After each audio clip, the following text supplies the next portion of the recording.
breathed his last earlier today. Thanks, Vipin, for giving us those details. Now, amidst the ongoing Ambedkar Rao that has been taking place not just inside the parliament but outside the parliament as well. The Congress MP Jairam Ramesh stated that the FIR that has been lodged against Rahul Gandhi is not against him but against the ideology of Baba Saheb Ambedkar and against the social justice and social empowerment that he endorsed. It is a political FIR is what he alleged. Listen in to his comment.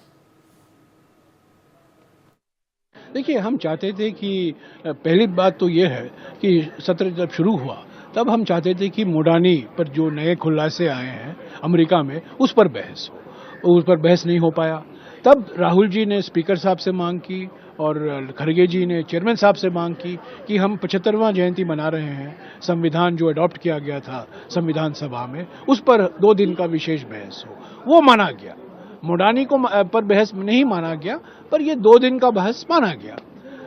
2-3 विधेयक पारित भी हो गए, boiler bill, aircraft bill, छोटे छोटे bill हैं, महत्वपूर्ण bill हैं पर वो पास हो गए। पर इस बीच क्या हुआ, बहस हुई लोकसभा में और वहां तो प्रधानमंत्री ने लंबा 2 घंटे का एक चुनावी भाषण दिया। सिर्फ कांग्रेस को बदनाम करने में लगे हुए थे। उनको सुबह रात दोपहर शाम सिर्फ नेहरू जी याद आते हैं।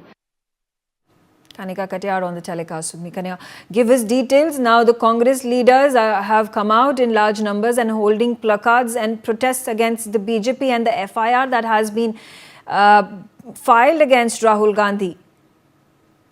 और देखिए, बिल्कुल संसद का आज आखिरी सत्र था मेघा, जिस दौरान जो है कांग्रेस के तमाम जो मेंबर ऑफ पार्लियामेंट थे, बल्कि इंडिया अलायंस के जो मेंबर ऑफ पार्लियामेंट थे, उन्होंने प्लग कार्ड के साथ जो है आज प्रेस किया चौक पर पार्लियामेंट के बाहर। और राहुल गांधी के खिलाफ जिस तरह से FIR दर्ज करवाई गई है बीजेपी सांसदों द्वारा, उसको लेकर जो है एक विरोध प्रदर्शन जो है वो इंडिया ब्लॉक के मेंबर ऑफ पार्लियामेंट ने। इसके अलावा कांग्रेस का एक एलिगेशन ये भी है कि जो एलिगेशन बीजेपी की ओर से राहुल गांधी पे लगाया गया है धक्का देने का, उसको लेकर सीसीटीवी फुटेज जो है जो कि संसद परिसर में हर जगह मौजूद होती है, उस फुटेज को जो है पब्लिकली जो है रखा जाए ताकि दूध का दूध और पानी का पानी साफ हो सके।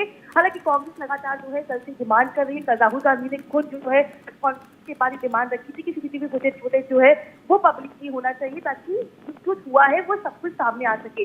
लेकिन कांग्रेस का एक और जयराम रमेश ने साफ तौर पर कहा है कि जिस तरह से उन्होंने कल उनके एमपीज ने बीजेपी के खिलाफ जो FIR दर्ज करवाई है, वो FIR जो है अभी तक औपचारिक रूप में दर्ज नहीं की गई है दिल्ली पुलिस द्वारा। तो कहीं ना कहीं कांग्रेस पार्टी ये भी आरोप लगा रही है कि जो उनकी FIR है वो फौरन तौर पर दर्ज कर दी गई है, लेकिन कांग्रेस की ओर जो FIR कल दर्ज करवाई गई उसको अभी तक लीगली दर्ज नहीं किया गया। और जयराम रमेश ने बल्कि अपनी स्टेटमेंट में ये भी बोला है कि जब नेक्स्ट सेशन होगा पार्लियामेंट का तो वो चेयरमैन के खिलाफ नो कॉन्फिडेंस मोशन जो पहले ला चुके हैं एक बार फिर से उस पर विचार करेंगे। और कांग्रेस वर्किंग कमेटी की जो मीटिंग होने वाली है 26 और 27 को बेलगाम में, वहां पर इन तमाम विषयों पर चर्चा होगी। तो साफ तौर पे कांग्रेस पार्टी का ये बड़ा एलिगेशन है कि राहुल गांधी पे जो एलिगेशन बीजेपी के मेंबर ऑफ पार्लियामेंट लगा रहे हैं उसको लेकर सीसीटीवी फुटेज जो है, जो मकर द्वार का फुटेज है, वो पब्लिकली होना चाहिए। और इसके अलावा जो है बात का भी जो एलिगेशन लगाया जा रहा है कि मेंबर ऑफ पार्लियामेंट में जो इश्यूज रेज किए, चाहे वो अडानी का मुद्दा हो, संविधान का मुद्दा हो,